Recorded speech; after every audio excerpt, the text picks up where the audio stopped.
Hello, we're live. Thank you so much, Shannon and Bar. I'm so excited to have you here on board.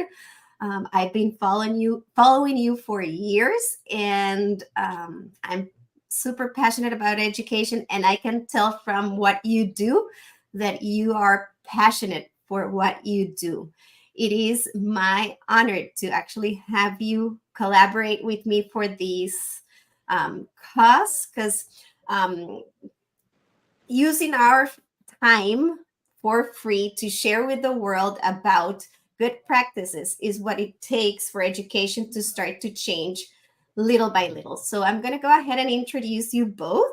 Shannon Merenstein and Bar Rucci are both founders of the Creativity Project, which I will add the link in the chat in a little bit.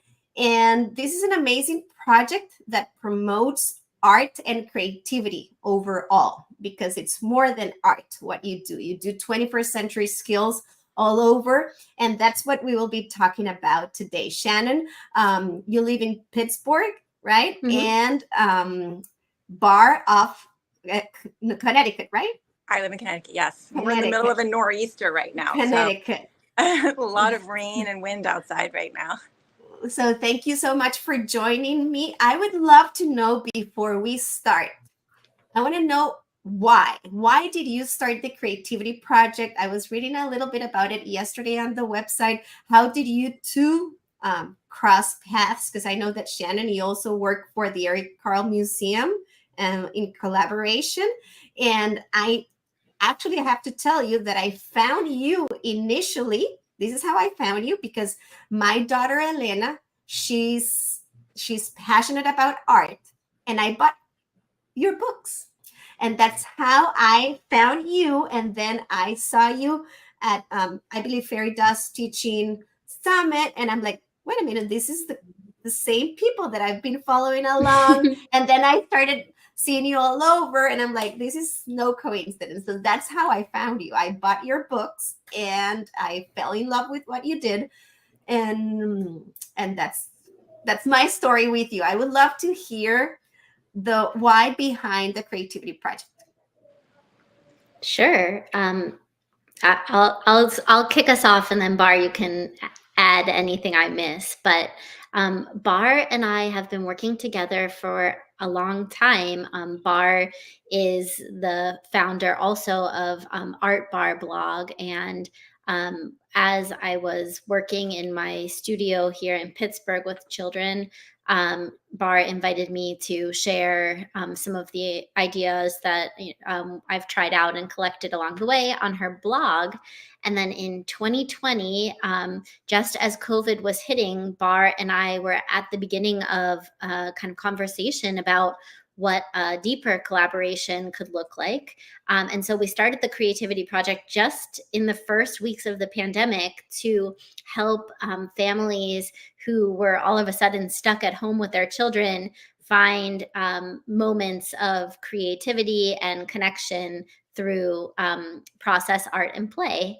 And that was really well received. And we got lots of great feedback about these mini guides that we were creating around those topics. And we decided to release a monthly art and play guide. And we did that for 3 seasons. So we released 36 art and play curriculum guides that are available on our website.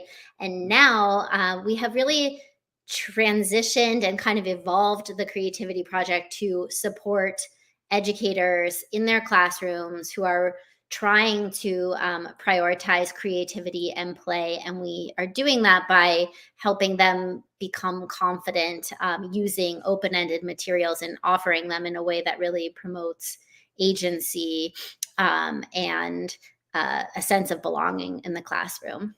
And we're both so happy to be joining you today. Bar, would you like to add something else? Yes, I mean, Shannon has covered a lot, but I think I wanted to go back to how we met. And, being on Instagram is really how I find a lot of like-minded people. And I had been following Shannon when she had her Hatch art studio. And, I know we're going to talk about process art a lot today, but it really stood out to me the things that she was doing with the children in her studio. And she was really letting them um, sort of create their own experience with the materials and without kind of having a sample of what to do. And it was very open ended. And Mhm. you don't see that, you didn't at that time, maybe it was like 4 years ago, maybe 5 years ago, Shannon. Mhm.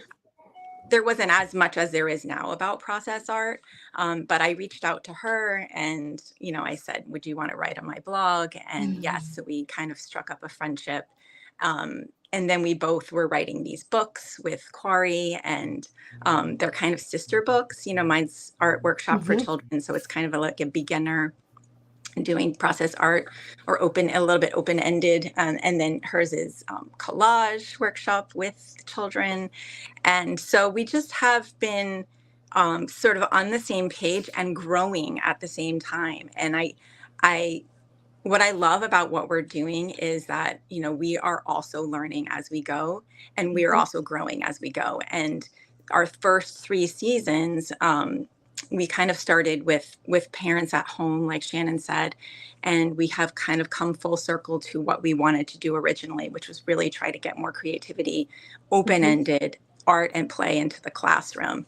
And so Shannon and I have involved too. And now in our Materials Matter course, we're really even more open ended. And we're noticing how just giving children materials and letting them have the freedom to choose and move and do what they want really brings out their imagination and creativity. So it's been a journey for us, and it's been really exciting to be at this moment right now. So Well, I want to tell you that I really enjoy your content. I think that your content is valuable, mostly because I can see that it comes from your heart. It's something that you really spend time developing and creating. And on my end, I try to create as well in a different area, and I know the time that it takes. I know how much you have to put into something that might look simple,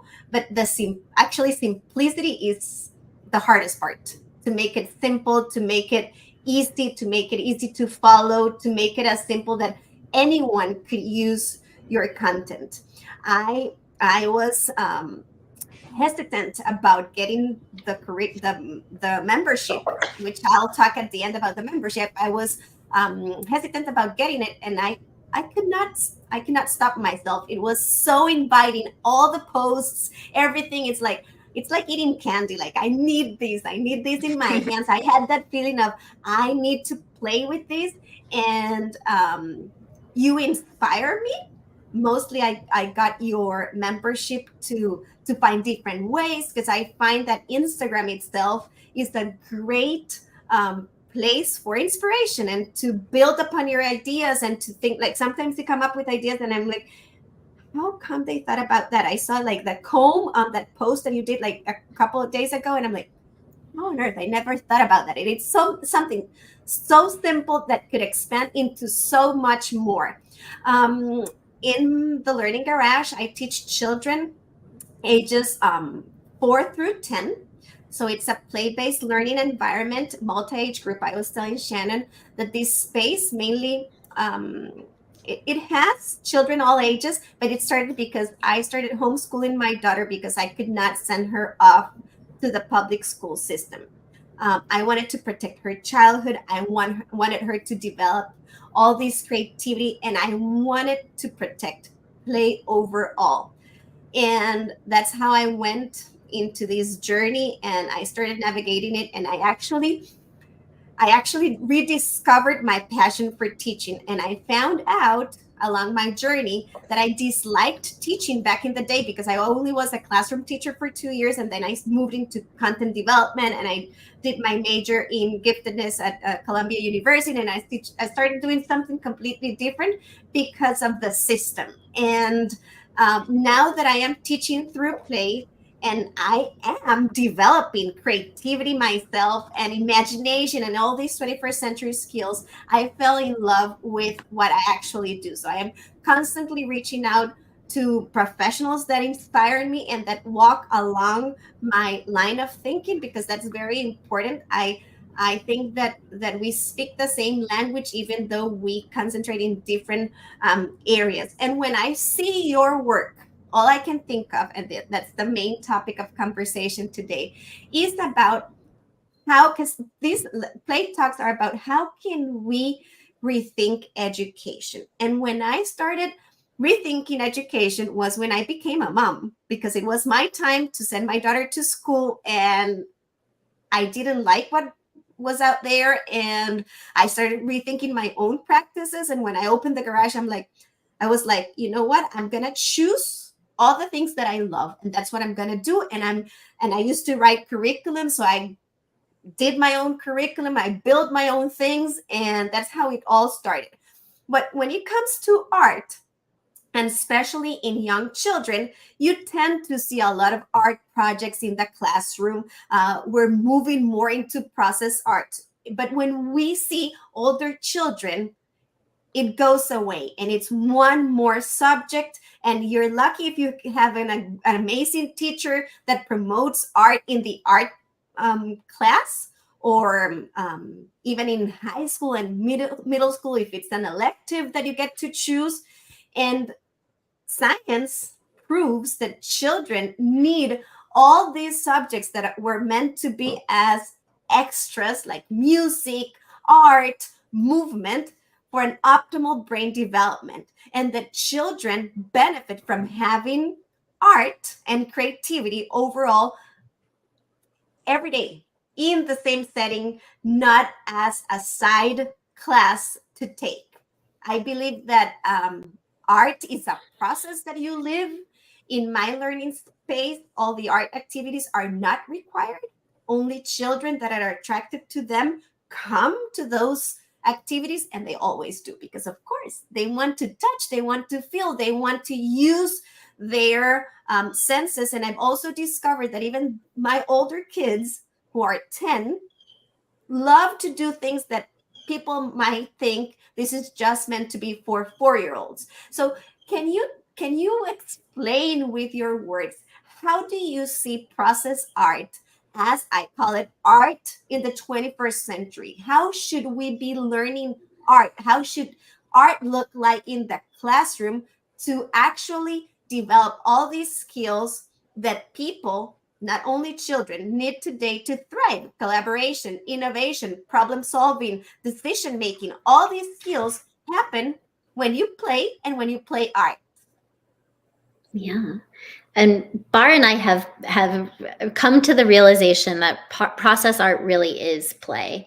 And so when you're thinking about all of those 21st century skills, collaboration and creativity and problem solving and innovation, all of that happens when children have the time and space they need to really explore the materials that are in front of them and to make choices and decisions about how they'll use them.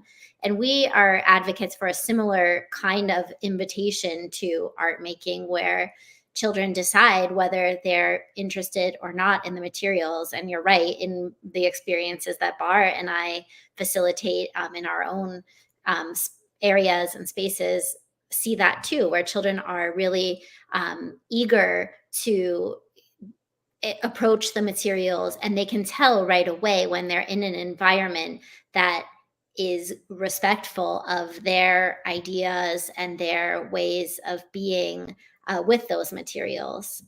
A lot of what I am inspired by is similar to you. When my first child was born, I became really interested in the way that he was just approaching the world around him, and it was so different than how I was as a child.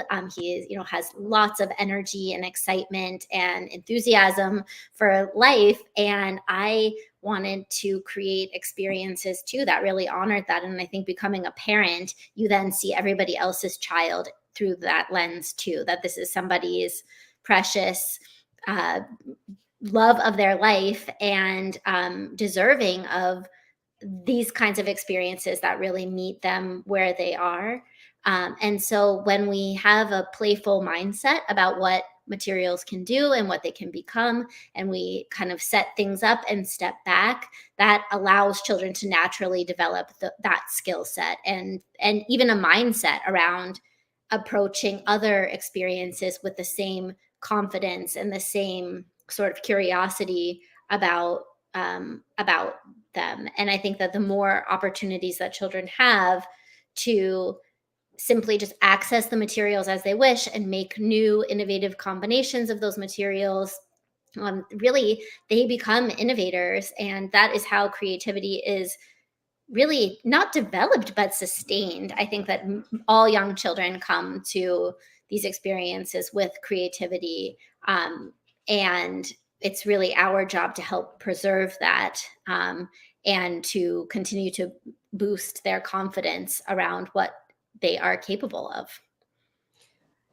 Have you noticed, and this is something super personal that I've noticed I've been doing this I've been teaching for 23 years, but I think that I've been teaching only for 4, because like my real teaching is like what I've done over the last 4 years, which also happened over the pandemic. So I think it was a way of, it's like rebirth for me, in every single angle that I see it, because um, I always tell my husband that I do this for my children, but deep inside, I also do it for myself because I love it. And I love the fact of being able to do so, and I enjoy it a lot. But I've seen, Shannon, adding to what you see, that I have this first generation of children that started the project that are still, because I started only with 8. And I've noticed how their creativity has grown dramatically since that first encounter. And I've also noticed when I get a new student, how limited it is at the beginning and how much it starts evolving over time. So, adding to what you're saying, just the fact of being able to present the materials at the beginning makes a whole sense, but you will see children evolving over time.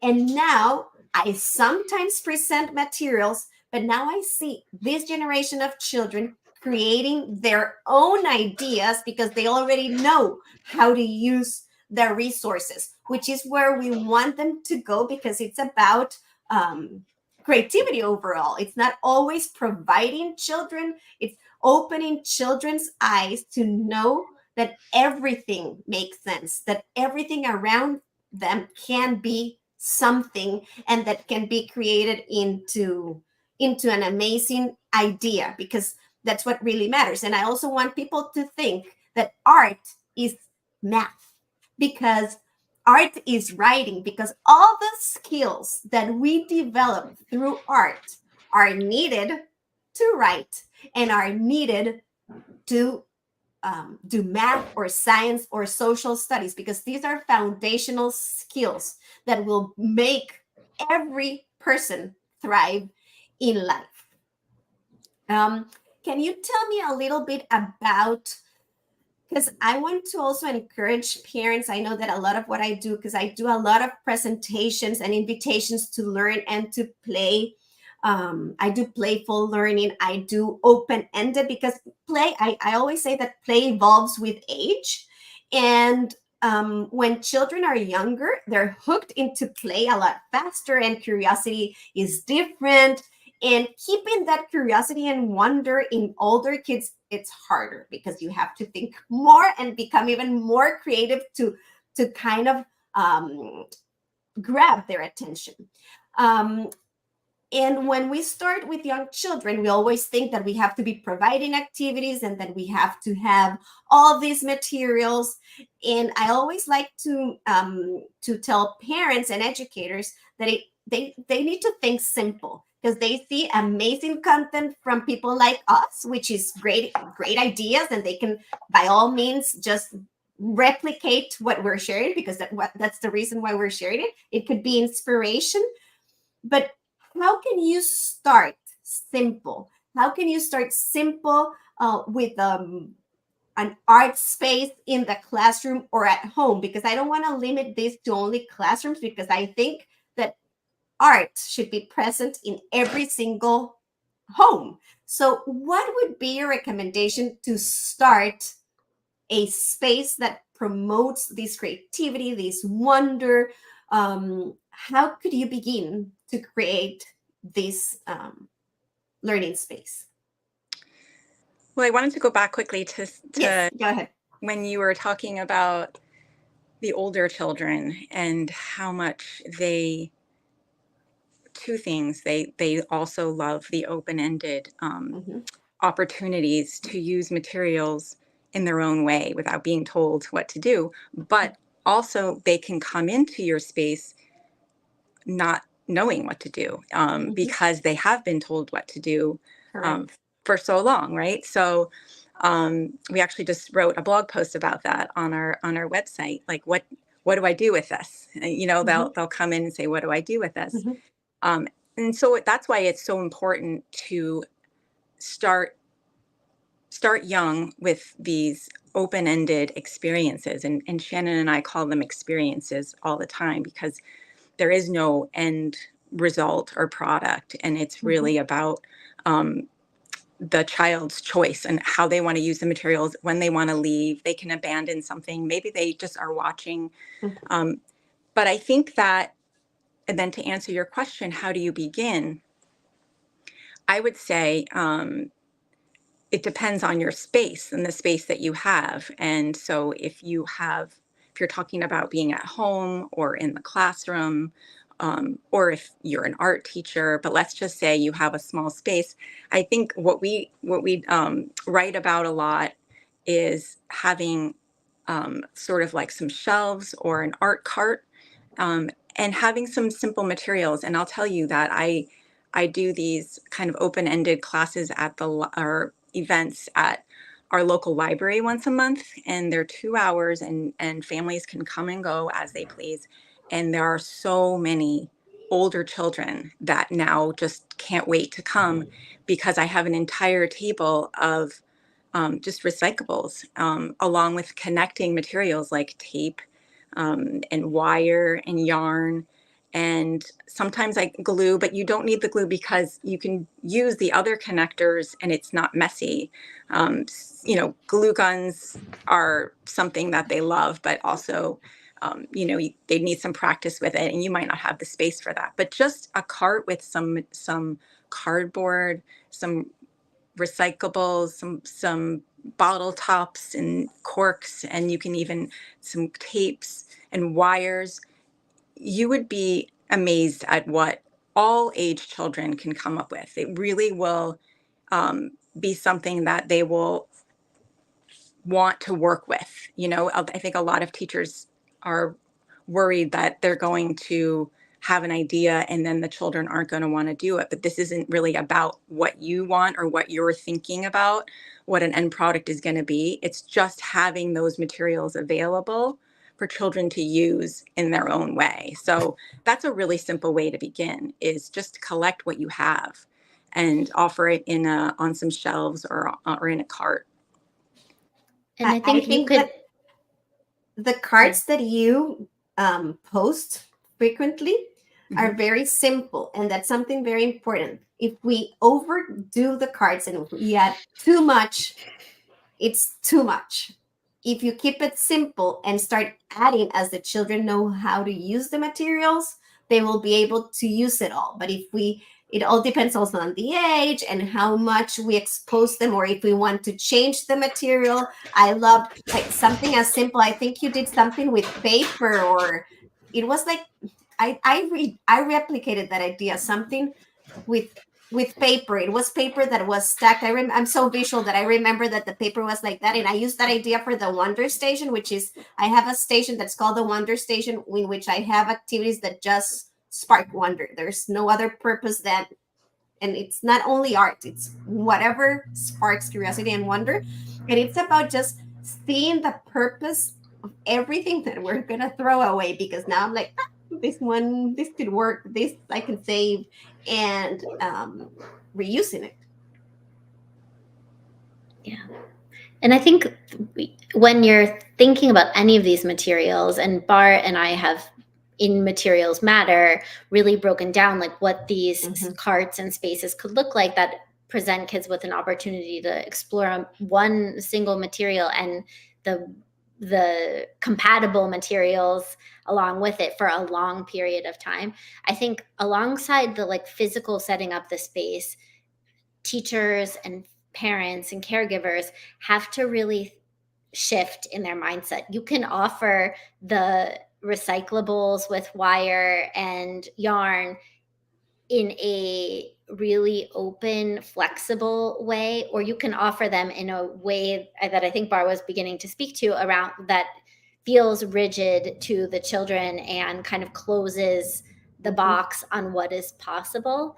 And so I think that alongside the like thinking about the simplicity of the materials, really trying your hardest to set aside your expectations for what those materials can do and become and allow the children to take the lead. And that can be, that shift might happen over several months or years or an entire career, in really honoring the children's creativity in that process. And it can be really scary if you've been a teacher that is more comfortable with guided play experiences or crafts.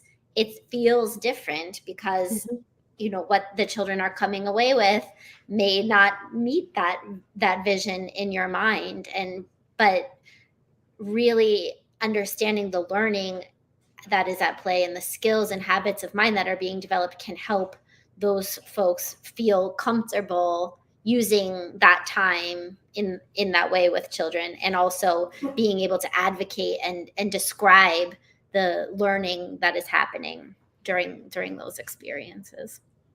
And coming back to rethinking, I think rethinking everything, I think that one of the things that we need to start rethinking, and I can tell you, I was there too, is control, right? Because we as teachers like to control, and if it's going to be messy or if it's going to be too much, and find resources around it. Let's say I have a big tablecloth that I put underneath the table when I know it's going to be super messy because I won't have time to clean. So I'll just crumble the tablecloth and deal with it later, or I will just put a table outside and let the mess happen. But I have given me permission to, it's fine. It's going to be messy. I'll just toss things and in the sink and we'll deal with them later.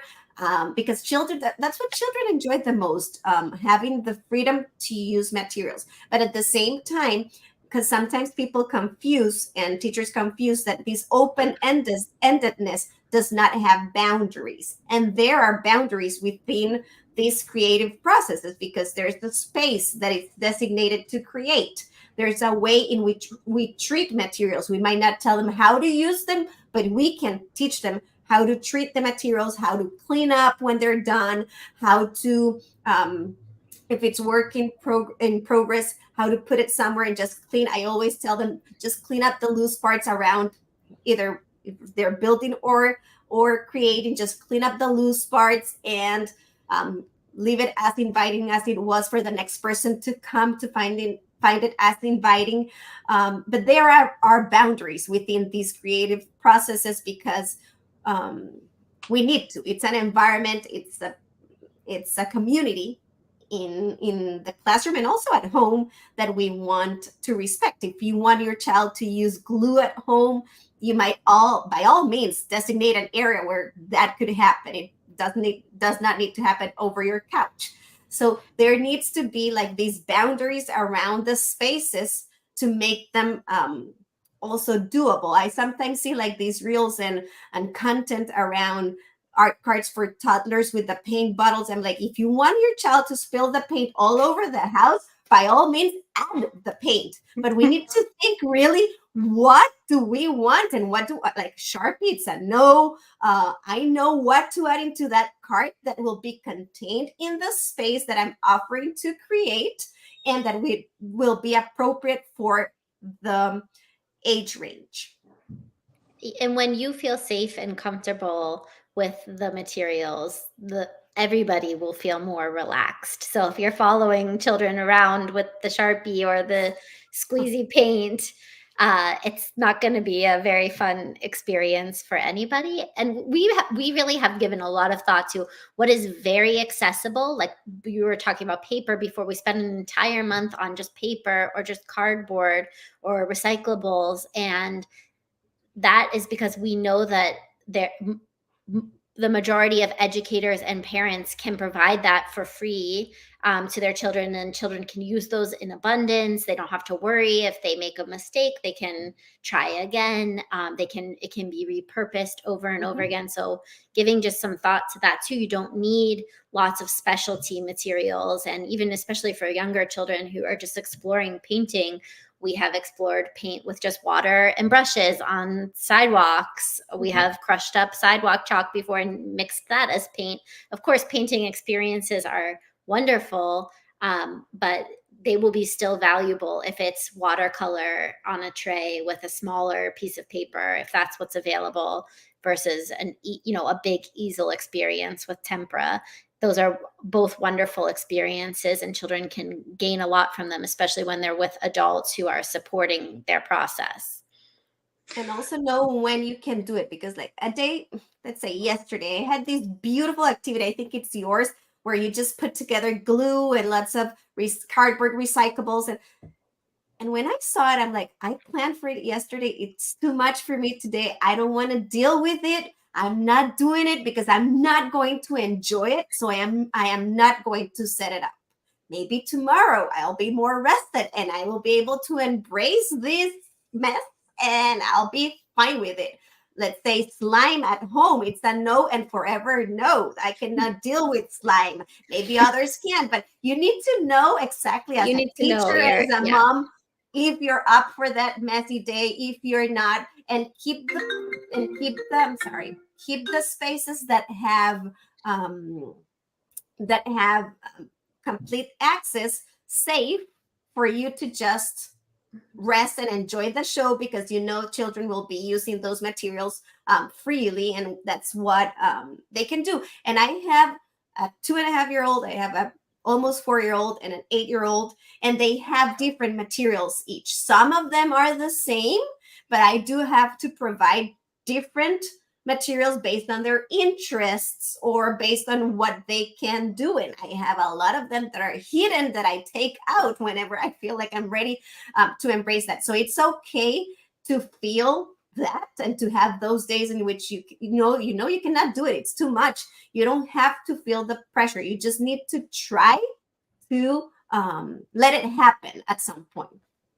Yeah, and maybe think of it even sort of outside of an activity and more of just this access to what is safe and comfortable for everybody. So think about what if you're at home with a 2-year-old, a 4-year-old, and an 8-year-old, what could be accessible for all three at all times that wouldn't cause stress or make it feel overwhelming. I'm thinking about like tape and smaller pieces of cardboard and maybe washable markers or thicker crayons or some other mark making tool and a stack of paper. Like that's enough.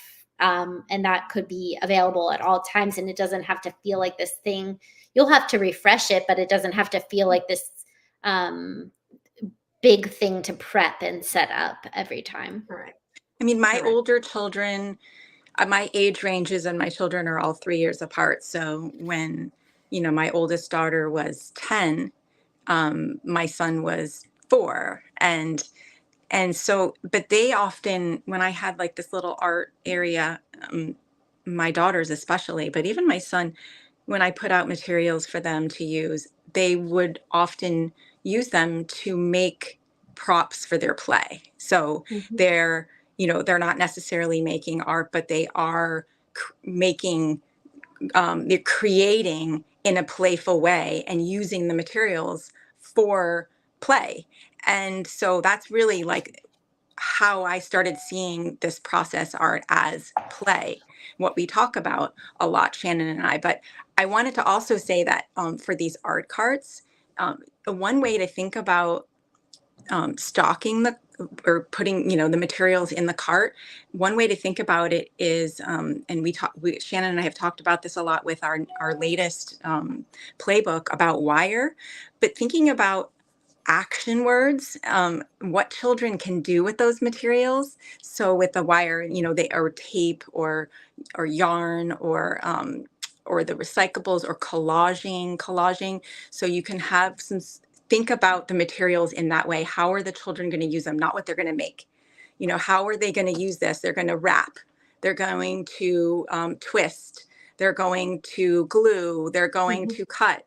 And so if you think about their experience that way, it actually makes the adult, and we're working on mindset here, it eventually makes it so much easier because you're not thinking about what are they going to make. You're thinking about how are they going to use these materials, and it's exciting. And as you said, Mariana, it brings the joy back for the teacher because we don't have to think about what they're going to make. It doesn't matter what they're going to make or how they're going to use it. And they may use those supplies in their play. They may want to make something for their mom, which happens most of the time. But I think it's just a better way to think about these experiences and how to stock your art cart or your shelves or however you're offering these experiences is to think about these action words and how children are going to use them rather than what they're going to make. Bar, now that you're speaking, I'm thinking about, like, in my head, I'm a very creative person and I see it. I'm creative. I'm super artsy, but I feel like I had an experience in which, like, my grandma was an artist, my sister is an artist, but I was never exposed to art outside of school. I had a great teacher that I still remember her, but it was one extra classroom. And today I feel like if I would have been exposed to more formal art, then that's probably what I'm doing with my daughter because I see that she has the ability, I would have been a lot better at it because, like, I have the ability. I don't know how to, let's say, draw or to do it in a different way. I'm very creative when I do my content and when I set up invitations and when I'm playing. But I feel like deep inside, I was product of the system of just Well, being it's about boxed. confidence. It's about confidence, right? Yes, and you know what? I start drawing and I'm not as bad, but it's not natural. Like, my sister sees someone and she starts drawing and the person is right there in the paper. I don't know how to professionally draw. And I feel like if I could have had a little bit more instruction or a little bit more push toward that, I really like it. I really enjoy it, but it does not come natural. So of course I couldn't develop it on my own. I needed some sort of guidance, which is what I see with children nowadays, and why I think it's also so important to have all these encounters, because children will awaken passions throughout experiences. And children, through art, are developing executive functions. They're develop the ability to regulate, to calm. Nowadays, we see all these children with attention deficit, and I don't believe that it's mainly just a diagnosis. I feel like they don't have opportunities to create, to move, to let their brains also geared into activities that will also provide this calm and this self-regulation and this emotional control. And art is the perfect way to find all of these. It also allows you to plan, to organize your thoughts, to know how are you going to plan your project, to see, you might not know the end, but you are definitely planning along a track of creation along the way. So that's executive functions happening all the way there, and 21st skills, as we mentioned. And I love that you said that art is play, because I also believe art is play. Because if you think about the skills that happen through art, are all these skills that are developed through play. So yes, art is play, and art is a way that children mostly all children, like sensory play is art too, because they're exploring materials as well. So I think that in every single classroom, all the way up to high school, it changes within age, because we start providing different materials. Like I introduced my daughter to the glue gun a couple of weeks ago, and she made this amazing house with all loose parts. And of course, it was all about the glue gun, and she was like so excited about I it. saw that, Mariana, on Instagram. It was so cool. And I was impressed myself, because I just gave her an egg carton and tossed in some loose parts, and she did such an amazing creation. And all I could think of when she showed me that, because she was working by herself in the garage, I was not even close, when she came back and she's like, Mama, look what I made. And she started, like, she could not stop. She worked for 3 days.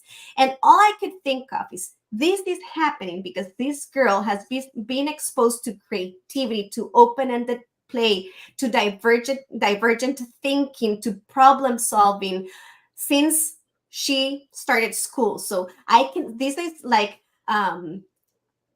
my way of seeing that all those things that I've been cultivating over time really matter, because she's finding herself in a place of creativity and expressing what she likes and what she can do. So I think that we need more of these in every single child, every single student, every single teenager. There's a way to express art. And sadly, people who are very talented in art are often told that they're not good enough, that they should choose something else because they're going to starve to death, because they won't make enough income. And that talk and has to change, because we can become successful in anything that we do if we use our creativity. Yeah, so much to respond to. Mm-hmm. And I think reminder too, that if you have a 9-year-old or a teacher of 9-year-olds who have not had those same opportunities, that the practice of doing this now, it's not too late. No, it's never too late. No. And I think even as grownups too, to really rethink what we mean when we are talking about these skills. Not everybody who enjoys the process and experience of art making is going to become a professional artist. And that's a good thing, because really we can lend those skills to so many areas of our lives. And I think that the problem solving and the risk taking and the expression that we're practicing when we're engaged in these kinds of open-ended experiences are transferable to so many other areas. And I think too, if we're thinking about rethinking education for folks who are instructing in art, to experience what it's like to kind of shift from the director of the experience to the observer of the experience and see what's possible. Because I think that when we try to teach techniques and sort of like impose any kind of value judgment on a child's art making, it has a profound effect on their confidence, and it can really push children away from feeling engaged in that experience. When I first began teaching, even though I had really focused my studies on Reggio Emilia, I went to work in a charter school, and there were a lot of expectations about what should be on the walls and what the art should look like, and meeting state standards and making sure that my lesson plans aligned with these standards. And I have, and this was 16 years ago, had this experience where I was trying to direct the children to draw something like me, and I was doing it in a fun and playful way. And I wasn't the dictator of the art room, but I was instructing them to make marks the way that I was making marks and to draw this thing the way that I was drawing it. And I remember I'd say like 99% of the kids engaged, and one child in the back who was silently crying, like a second grader. And I realized in that moment that that child was seeing me instruct in this way and feeling so bad about themselves for not being able to do it the way that I was doing it. And at that point, I realized like I would never again be able to teach in that way, because it I knew that that second grader would remember that forever and would not consider themselves an artist or creative, or that can have a real impact. And I think when I see like very directed craft experiences or even art projects that are really guided by an adult and encouraging children to mimic what that person is modeling, I think that can have a really negative effect on children's self-esteem and just feeling like an artist. And I think a lot of us grown-ups, there are lots of us in the world who see ourselves as creative, and we're told our whole lives that was our special talent. But the truth is that really every child has the potential to have that creativity and to have it forever. But these are the kinds of experiences that we need to be providing in order to make that possible. And I think, Shannon, that it's very important to release ourselves from guilt, because I was also that teacher that had that bulletin board with all the apples and outlines and everything picture perfect, and all the kids drew the same thing, and all up they went. Because you know what? When we went to school to become professionals, that's the image that we had in our head that was meant to be by a teacher. That's how an art teacher looks like. This is how preschool teacher looks like. This is what a first grade teacher looks like. And in all this process of rethinking education, I always tell people around me, just the hardest thing is to unlearn our experiences. That's the hardest. And I invite all of you who are watching, who will be watching later, to rethink again and think, why am I doing this? Number one, is it worth it? Am I teaching something? And if you, am I teaching something relevant to that child? And if you have a great answer, by all means, keep doing it. But if you cannot find an answer, find a new way to develop all these skills in children, because we have our personal experiences. We grew up in a different moment of life. We went to college and grad school at a different moment in life, and following patterns is easy. It is easy. Unlearning and really putting into application all the knowledge that we have to do what is right, that is the real art. Because that's when we all know about child development. We all know what's right for children. It's about just to respect what we know, to own it, and to make things right for children. Well, I think that what Shannon has said in the past and what we have, written a lot about recently is that you can't teach creativity. And so if you take yourself out of the equation, you're actually doing children a favor.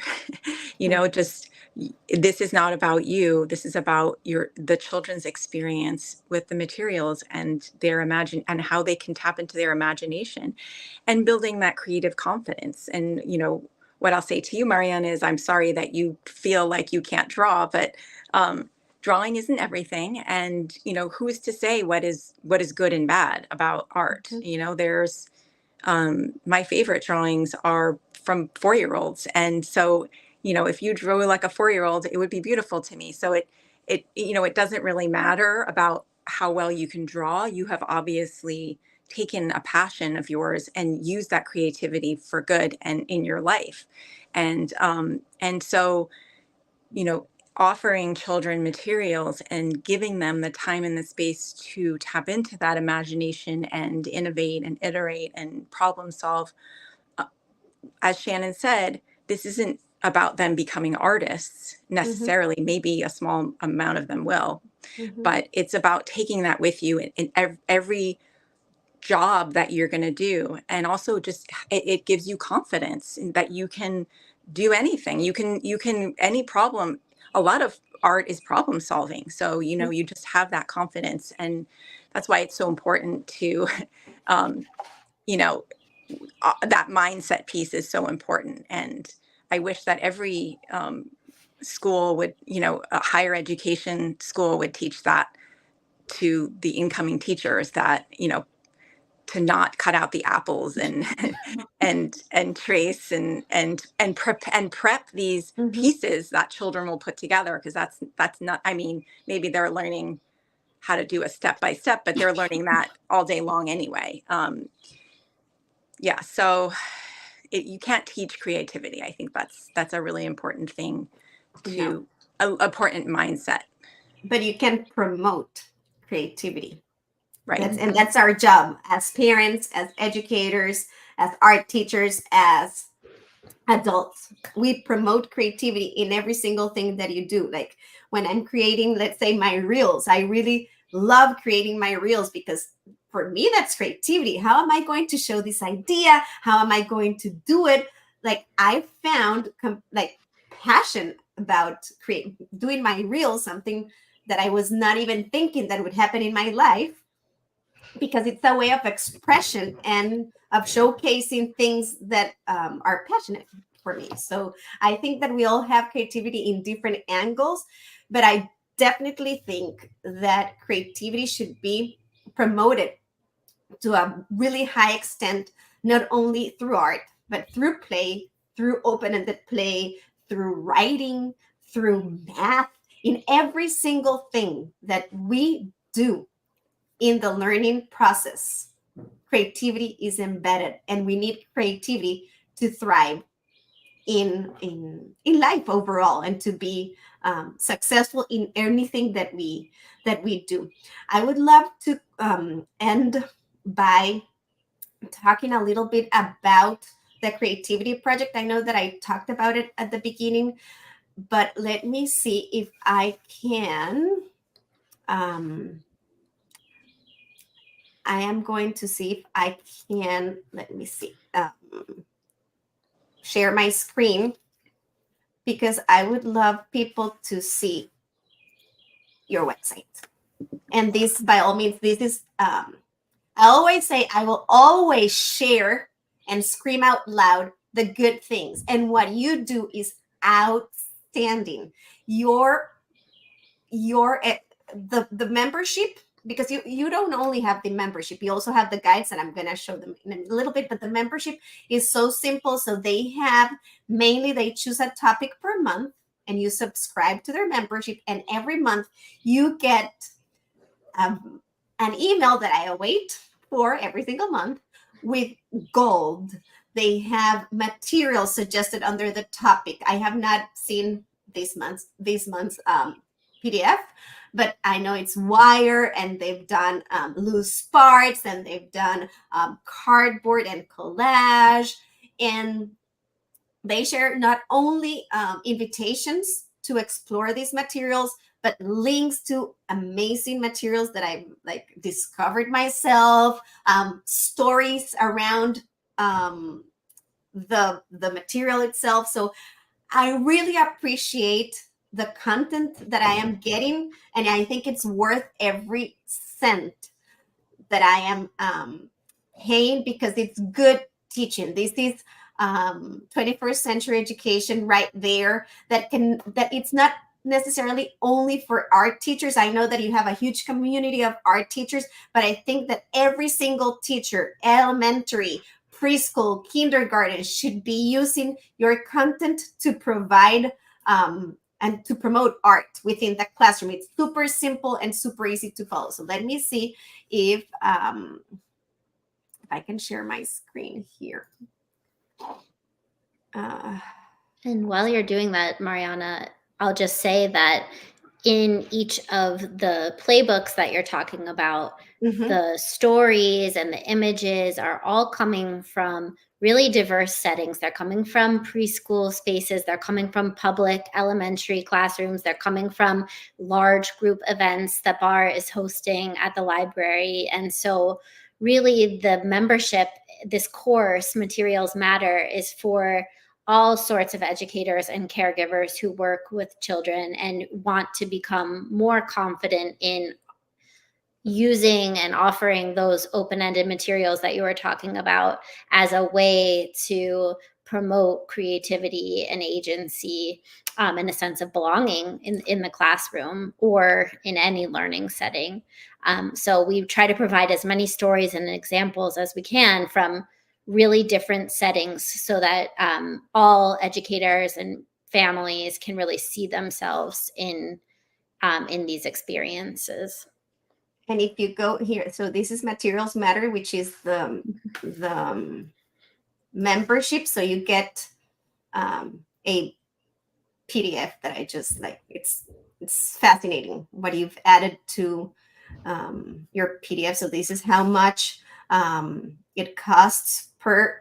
Is it per year? It is per year, right? It's so you'll if you sign up for this course, that's the fee, and you'll have lifetime access to the 12 playbooks that you, like you said, come in PDF form, as well as 12 instructional videos that are an intense labor of love, mostly on Bar's part, to really introduce these materials in a really inspiring way to folks who may not have even played with them before, and then show what they look like when children are working with them. And as we're preparing all of these, these playbooks and videos, we are kind of placing a little bet every time we do it that, that children will respond in really intriguing ways and help shape how we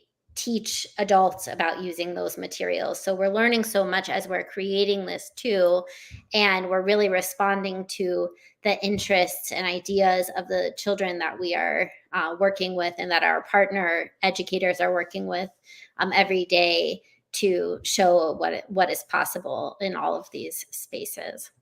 And I want to say on my end, Shannon, because I've always had this saying that you don't have to invent or create some things that are already done. So I bought your content and I use it for my art spaces and my art activities and Wonder Station, because I know that it is so great that I don't have to find anymore, because it is working, it is new, it aligns to all the materials that I have, so it is easy. I actually, something that I saw I think it was one of the first, I don't remember in which one, where there was a hamper from IKEA for, was it cardboard? Yes, I think it was cardboard. It was an idea that I'm like, I need a trash closet. So I just created, I have like these shelves and I'm like organizing buckets. So I have like egg cartons. I have all the things that I save, and I have these reusable materials organized, and I feel so like it sparks joy, and it's so easy to use now. I feel like even more creative because I can just throw things, and that's I mean, I have a garage, I have a very small space, so I made it work. And that's what I love about what you share, because you share like similar contexts. And as I was researching your website yesterday, aside from the membership, you have, this is what when I first found you, that's what you were doing, because I think I found you very early in your account, because I bought those books probably like 3 years ago. So I think that I did find you when you were starting. So these were the guides that you were saying, right? The beginning. Yeah, we have like 36 of them from 3 seasons.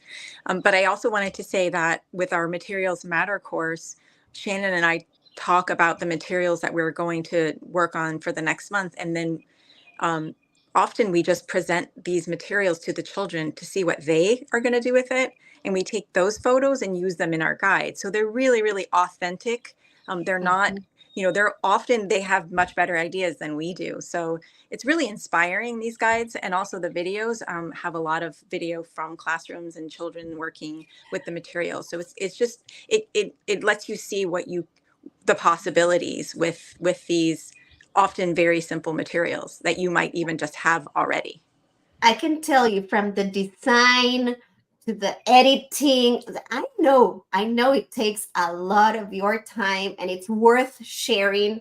I think that the price is also super accessible, and I am thankful that it actually, because that's what I do also with my content. If people buy it, they keep it for life, because we like to keep things that we buy. And I will continue to buy all your things because I think they're worth it. They inspire me. They are easy to follow. They're beautiful. They're handsome. They're real. That's another word. They are real. They're authentic. What you see are things that children can really make, and they're simple. Again, simple, nothing complicated. The things that you need to have are a few. Of course, you have a list of beautiful things that you add, because who doesn't like to get new things and to get fun stuff? My wish list has grown since I subscribed to you, but it's beautiful. And I also saw that you have these teacher bundles, which were super cool. Super cool. And the camp ones here.